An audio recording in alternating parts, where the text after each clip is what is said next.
오늘 본문은 이제 야곱이 이제 20년간 머물렀었던 그 라반, 삼촌 라반의 땅, 그 하갈을 떠나서 이제 베델로, 그리고 고향 땅인 하란으로 이제 떠나려고 하는, 그래서 그것과 관해서 아내들과 함께 이야기를 나누고 있는 그런 장면입니다. 하란 땅에서 야곱의 삶은요, 순탄치가 않았어요. 굉장히 이제껏 한 번도 남을 속이면 속였지, 빼앗으면 빼앗었지, 빼앗긴 적이 없었던 이 야곱이 자기보다 더 심한 라반이라고 하는 사람을 만나서 완전히 코를 꿰어서 20년 동안이나 완전히 노예 생활을 했었던 그런 일들이 있었던 것입니다. 아내를 바꿔치기 해가지고 라헬을 위해서 14년간 봉사했고요. 그 이후에는 양과 염소를 너에게 삭스로 주겠다, 품삭스로 주겠다라고 하는 이야기 때문에 6년을 더 머물러서 20년 동안 노예처럼 살게 되었죠. 사실 야곱은요, 그 라헬을 위해 봉사한 그 14년 이후 정도가 지난 다음에 고향으로 돌아갈 수 있는 기회가 있었어요.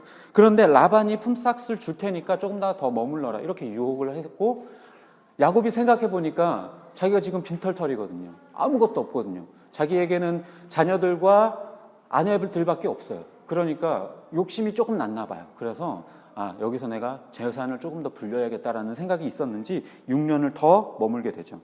그런데 어느 날 이 삼촌 라반의 아들들이 하는 말을 듣게 되는데, 그들이 하는 말이 뭐라고 이야기를 하냐면, 저 야곱이 우리 아버지의 재산을 빼앗아서 저렇게 부자가 됐다, 이렇게 이야기를 하는 거예요. 그 이야기를 듣고서는 이 야곱이 삼촌 라반의 얼굴을 봤더니 실제로 안색이 자기를 대하는 것과 너무 달랐다라는 거죠. 그래서 이제 야곱은 두 아내를 불러다 놓고서는 이야기를 합니다. 이런 일들이 있었고, 나는 그럼에도 불구하고 열심히 일했는데 이제 더 이상은 안 되겠다, 우리가 이제 떠날 때가 되었다, 이제 가자, 이런 이야기를 하게 되죠. 그래서 결국에 그들은 이제 노예 생활을 다 정리하고 이제 떠나려고 하는 그런 장면이 펼쳐지고 있습니다. 그런데 이상한 건요, 야곱이 이렇게 20년 동안이나 노예 같은 생활을 하는데도 불구하고 그 사이에 하나님이 야곱에게 단 한 번도 등장하신 적이 없어요.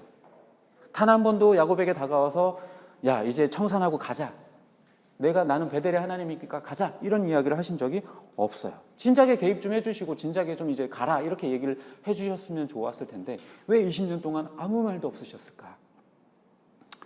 6년 전에 돌아갈 기회는 있었지만 분명히 그는 자기의 욕심 때문에 돌아가지 않았죠.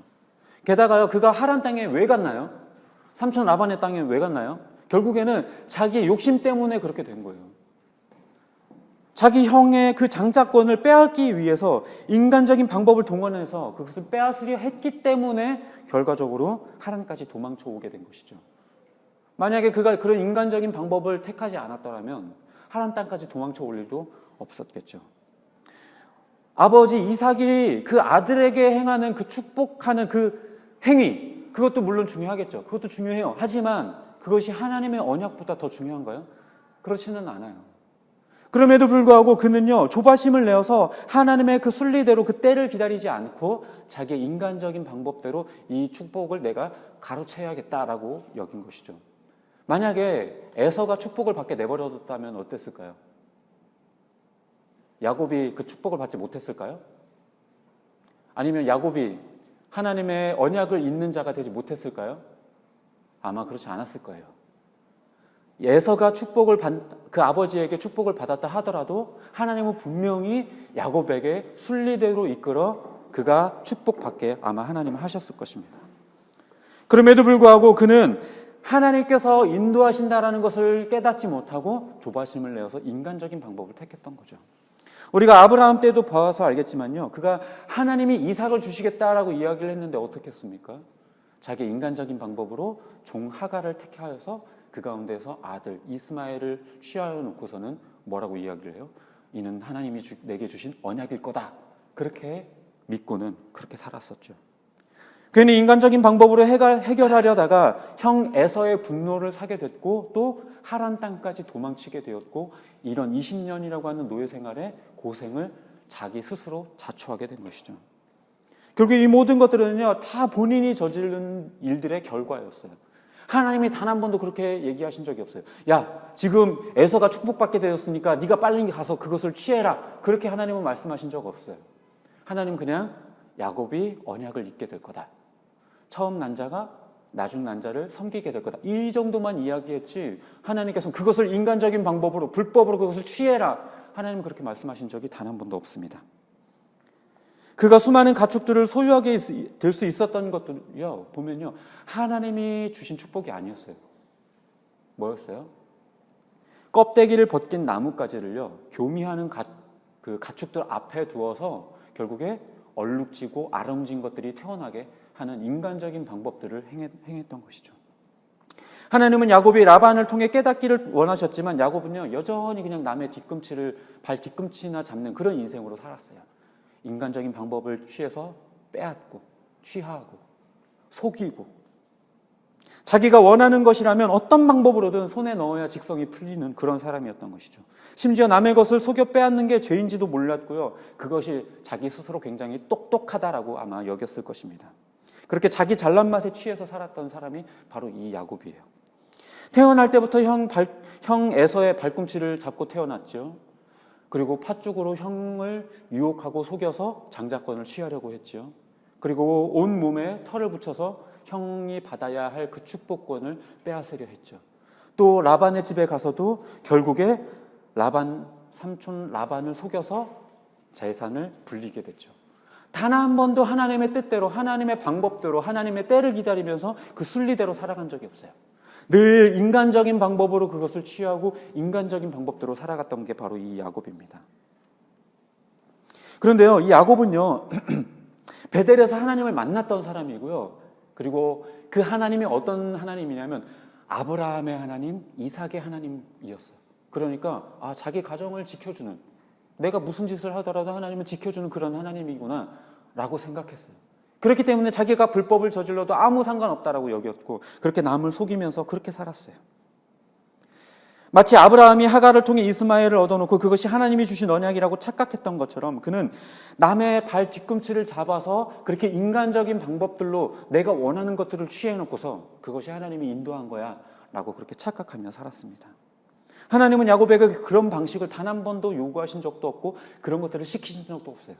하나님이 주시는 언약이라고 하는 것은 절대로 그렇게 편법으로 이루어지는 것이 아니기 때문에 그렇습니다. 그런데 우리는 그렇게 착각해요. 표면적으로 보이는 그 결과물들만 보고 그것이 하나님이 주신 축복이다. 우리는 그렇게 여길 때가 참 많이 있습니다. 그 대표적인 대상이 누구냐면요, 바로 록펠러예요. 록펠러. 우리가 잘 알고 있는 록펠러. 록펠러가 어떻게 부자가 되었나요? 그런 책도 있죠. 11조의 비밀을 안 록펠러. 11조를 잘해서 그가 부자가 되었나요? 아니에요. 우리가 잘못 알고 있어요. 그는요, 그가 재산을 불린 것은요, 온갖 불법과 편법들을 사용해서 그렇게 그는 부자가 될 수 있었어요. 물론 11조는 했겠죠. 교회는 다녔으니까. 그러나 11조를 철저히 했기 때문에 부자가 된 게 아니라 그런 불법과 편법을 저질렀기 때문에 부자가 됐어요. 그런데 우리는 여기서 잘못 연결하고 있죠. 그는 11조를 철저히 했던 사람이야? 그래? 그러니까 이렇게 부자가 됐지. 그러면서 우리는 그렇게 생각합니다. 나도 한번 이 11조의 비밀을 나도 이제 깨달았으니 11조 열심히 해서 나도 한번 부자가 돼보자. 죄송하지만 착각이에요. 보이지 않는 신기루에 불과합니다. 그래서일까요? 우리들의 삶에서요, 이런 말들이 굉장히 말버릇이 되어버렸어요. 하나님이 하셨습니다. 하나님이 도우셨습니다. 하나님께서 복 주셨어요. 따지고 보면 내가 막 인간적인 방법으로 노력해서 얻은 것인데도 불구하고 하나님이 도우셨어요. 어차피 속으로는 내가 이렇게나 열심히 노력해서 애써서 얻었다라고 말할 거면서 교회들도요, 인간적인 방법들로 사람들을 교회로 유혹해 놓고서 하나님이 부흥시켜 주셨어요. 하나님이 성장시켜 주셨어요. 이렇게 말들을 해요. 눈과 귀를 만족시킬 만한 것들을 제공하여서 성도들의 눈을 유혹시켜서 그렇게 성도 수를 늘려놓고서 하나님이 부흥시켜 주셨어요. 그게 어떻게 하나님이 축복해 주신 거고 그것이 어떻게 하나님이 주신 부흥입니까? 교회는요, 오직 말씀으로 충만해야 되고 복음으로 활기차야 되고 오직 예수 그리스도로만 가득해야 돼요. 그래야 그것이 교회이고 그때에 일어나는 것이 진정한 부흥이라고 말할 수 있습니다. 물론 그것이 수적으로 연결되지 않는다 하더라도. 컨닝에서 얻은 A학점, 편법을 저질러서 축적한 재산들, 이간질을 해서 얻어낸 신뢰들, 이런 것들은요, 결코 하나님의 축복이라고 말할 수가 없어요. 차라리 정직하게 F를 맞는 게 하나님의 진정한 축복일지 몰라요. 남의 발 뒤꿈치나 잡아서 그렇게 빼앗고 속여서 취해놓고서는 하나님이 하셨습니다. 지금 이 야곱의 이런 모습들이 얼마나 가식적이고 거짓된 모습입니까? 우리들의 삶 가운데에서도 그런 모습들이 얼마나 많은지 몰라요. 얼마나 가식적이고 얼마나 하나님에 대해서 잘못 이해하고 있는가. 야곱도요, 베델에서 하나님을 만나기는 했지만요, 아직 하나님에 대해 온전한 인식은 아니었어요. 그가 하나님에 대해서 온전한 인식을 갖게 된 건 언제였냐면 바로 야복강 나루터였어요. 거기서 하나님을 만난 이후에 그는 진정한 하나님의 인식을 제대로 갖추게 됩니다. 우리가 하나님을 만났다라는 건, 하나님을 믿게 된다라는 것은요, 그냥 단순히 예수 그리스도께서 십자가에 달려 죽으셨다라고 하는 그 종교적인 사실을 우리가 받아들이고 이해하는 것으로 끝나는 것이 아니에요. 우리가 하나님을 만난다라는 것은 다른 말로 말하면요, 진정한 나와 대면하는 것을 말해요. 이게 무슨 말이냐면요, 우리가 빛 가운데로 나아가면요, 우리들의 어두움이 밝혀지게 되었다라는 거예요. 우리가 어둠 가운데 거하게 되면요, 우리들의 얼굴에 뭐가 묻었는지, 우리들의 옷이 더러운지 우리들은 발견할 수 없어요. 그러나 밝은 곳에 나아가게 되면 우리들의 옷에 뭐가 묻었는지, 얼굴에 뭐가 묻었는지 보게 되는 것처럼, 우리가 밝고 빛나는 하나님 앞에 우리가 서게 되면요, 우리들의 더럽고 때 묻은 그 죄악들을 발견하기 때문에 하나님 앞에 처절하게 낮아지게 되고 엎드리게 되고 무너지게 되고 깨어지게 되어져 있어요. 그런데 하나님을 만났다라고 말하면서 나의 그런 더러운 죄악들을 발견하지 못하고, 아직도 하나님에 대한 인식을 바르게 갖지 못하고, 나의 그런 더러운 모습들을 발견하지 못하고, 내 잘난 맛에 나는 깨끗하고 다 그냥 하나님이 도우셨어라고 착각하면서 그렇게 살아간다면 그것은 하나님에 대해서 잘못된 이해를 가지고 있는 것입니다. 그래서 하나님을 만난다라는 것, 예수 그리스도를 믿는다라는 것은 단순히 어떤 종교적인 사실을 받아들이고 이해한다라는 말이 아니라 완전히 벌거벗은 내 자아를 하나님 앞에서 발견하고, 나의 모습들이 얼마나 가식적이고 내가 이제껏 내 인간적인 노력으로 취한 것들이 얼마나 잘못된 것들인가를 깨닫는 것을 의미해요.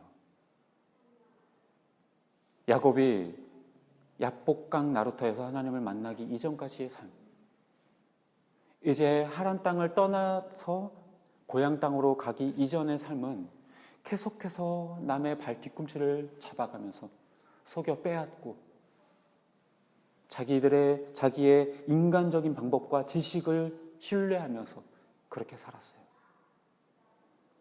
하나님께서는 분명하게 이야기를 하죠. 너는 너 자신을 믿지 마라.